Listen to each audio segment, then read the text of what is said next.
Shalom everyone, I hope you are well. My daughter Esther and I would like to wish you a happy Chanukah. Happy Chanukah. And we'd like to share with you a short message on this first night of Chanukah. Chanukah is a very unique holiday in that we are celebrating an event that happened over 2,000 years ago. But it was an event, as we know, that had multiple aspects to it. On the one part, there was a victory at battle, where the Chashmonaim, a small group of devout Jews who stood their ground against the Syrian Greeks who tried to assimilate and try to force the Jews to stop following the mitzvot, that they were able to succeed and survive and beat the Greeks, a much larger army.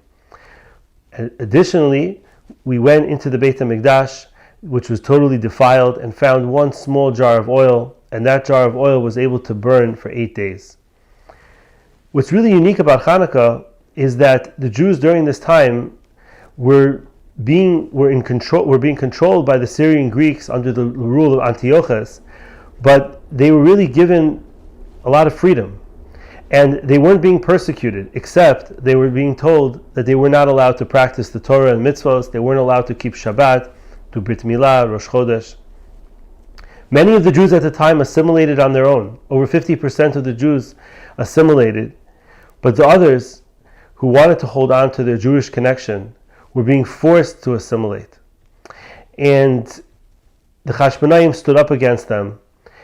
So in reality, the celebration of Chanukah is really a celebration of the good overcoming the evil and a battle for spirituality, for purpose, at a time when there was a tremendous push away from purpose, a tremendous push towards secular lifestyle and towards a hedonistic, just physical world.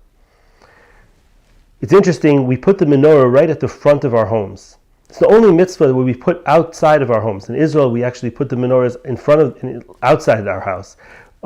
Most of us in the Galut, we put our menorahs in our windows.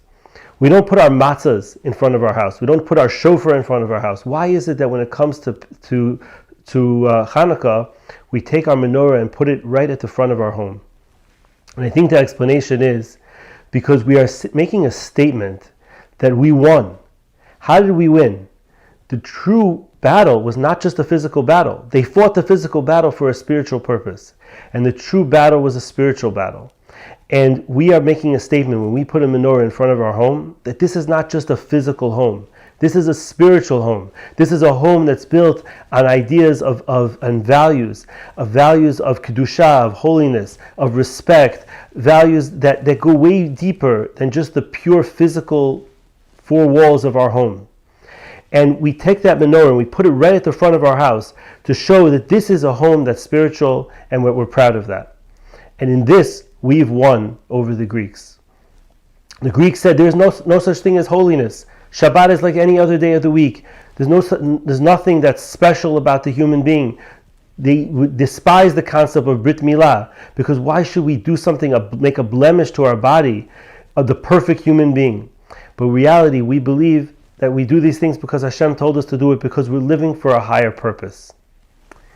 Additionally, it's interesting that on Chanukah, we don't have the type of celebration that we do on Purim and even on other Jewish holidays, where we sit and we feast. And some of the commentaries tell us because it was a spiritual battle, and that's why, since it was spiritual, we should focus on the spiritual. Others explain that the reason we don't celebrate with the big feast is because the battle of Chanukah still lives on till today. And in many ways, we are fighting this battle of spirituality over physical, over a lifestyle that's purely physical. And as we know, Judaism tells us that physical is good as long as it can be uplifted, as long as we can bring up the physical through the spiritual. But a lifestyle that's purely physical, that denies any spirituality, is something we despise tremendously. But that battle that the Yevanim that Chashmonaim were fighting against the Yevanim back over 2,000 years ago is a battle that we continue to fight till today. At Emet, one of our main missions is to bring light to the Jewish people, is to light that spark inside every single Jew, and allow them to see what the beauty of Torah and mitzvahs are about. Allow them to feel their connection to something so great in our true tradition and our Torah. And in this way, I would say that Chanukah is Emet's holiday. This is our holiday.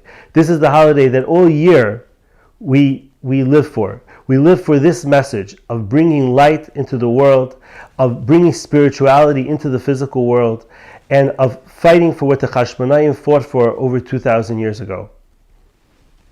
In ending, there's a very interesting point about Chanukah as well, which is that the Chashmonaim didn't look like they had much of a chance to succeed, but nevertheless they took the power that they had, they took the energy that they had, and they did what they had to do.